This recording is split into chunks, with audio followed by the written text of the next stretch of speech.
তোমাদের সময় দেওয়া হয়েছিল। বুখারীর হাদিস, যারা বলছে যে জালিমদেরকে কি দেখতে পাচ্ছ না, আল্লাহ বলছেন জালিমদেরকে অবসর দিই, সময় দিই, আর যখন তাদেরকে পাকড়াও করি তখন তাদেরকে আর ছাড়ি না। আজকে ক্ষমতা আছে, মানুষ তিনটে ক্ষমতার অহংকার করে। এক, দেহের ক্ষমতা; দুই, আর্থিক ক্ষমতা; তিন, পদের ক্ষমতা। পদ পেয়ে গেছে, ক্ষমতা পেয়ে গেছে, সেই পদ নিয়ে, ক্ষমতা নিয়ে মানুষের উপর জুলুম শুরু করেছে, অত্যাচার শুরু করে দিয়েছে। তো আল্লাহ বলছে, কেউ রাজনীতি মনে করবেন না। আমাদের ভারতবর্ষের রুলস অনুযায়ী, সংবিধানের আইন অনুযায়ী একজন ক্ষমতায় থাকতে পারে 5 বছর। এই 5 বছরে সে যদি জনগণের হক যথার্থভাবে বুঝিয়ে দিতে না পারে, ওই 5 বছর পরে যে জনগণ ক্ষমতায় বসিয়েছে আপনাকে এমন লাথি মেরে বেইজ্জতির আসনে ফেলে দেবে, ঘুরে আপনাকে একবার স্যালুটও করবে না, সম্মানও করবে না।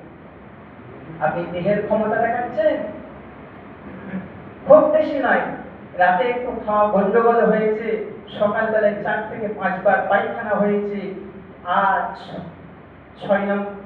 6 নম্বরে আর তার হাঁটা চলা করার মতো ক্ষমতা বা বাথরুমে যাওয়ার মতো ক্ষমতা নাই, আমাকে ধরো, কেন তোমার কি হলো?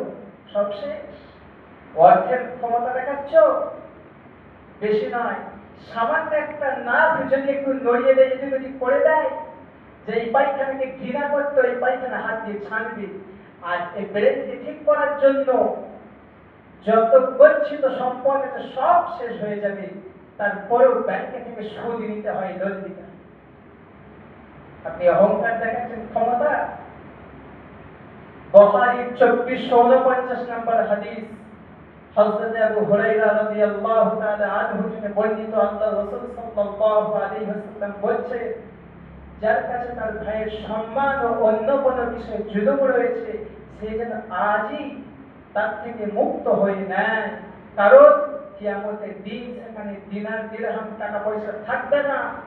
সেদিন ওই জালিমের যদি কোনো আমল থাকে সেগুলো মাজলুমকে দিয়ে দেওয়া হবে, আর মাজলুমের উপরে যে গুনাহগুলো থাকবে জালিমের উপরে চাপিয়ে দিয়ে তাকে জাহান্নামে নিক্ষেপ করা হবে।